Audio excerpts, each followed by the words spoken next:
Hello, I'm going to show you how I teach leaders to prevent conflict using a real-life example. This was sent to me by somebody that I'm working with and is the perfect way to demonstrate how using some subtle changes in your leadership can build up your team's resilience to conflict. So this is not some huge, intense conflict situation, but there's obviously a problem and there are some risk factors to conflict appearing in the situation. There are 5, but in this situation, the big one is belonging. The people on the team don't feel like they're part of what's happening, part of the decision making. They might be feeling left out. If I were coaching myself through the situation, I'd be identifying what factor is at risk and seeing if I can address some of the other risk factors while I try to address the situation. So here's what I would do. Call my team members into a meeting.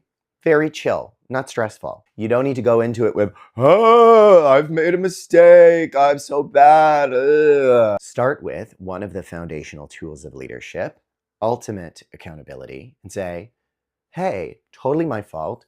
So sorry that I was moving really quickly and not including you on what was happening. Then you ask them what they would have liked to have had happened. Ask them what they need. And the mistake a lot of leaders make is that they say what they need first. Then you get to say what you need. I hear that you guys need this. In this situation, I felt like I needed this, but what I want more than anything is for you to feel like you belong and you're part of the decision making.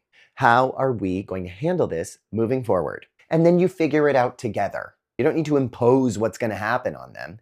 Ask them. They might have some things you haven't thought of before. And if they say the thing that you wanted to have happen, great. You say, that's such a good idea. Let's do that. You're addressing the belonging. You're offering them self-determination on how they want things to go moving forward. And in asking for help and then following through with it, in trusting them, they're going to trust you and you're building psychological safety. There you go. That's 3 out of 5 risk factors to conflict being addressed with some subtle changes to how you address the situation.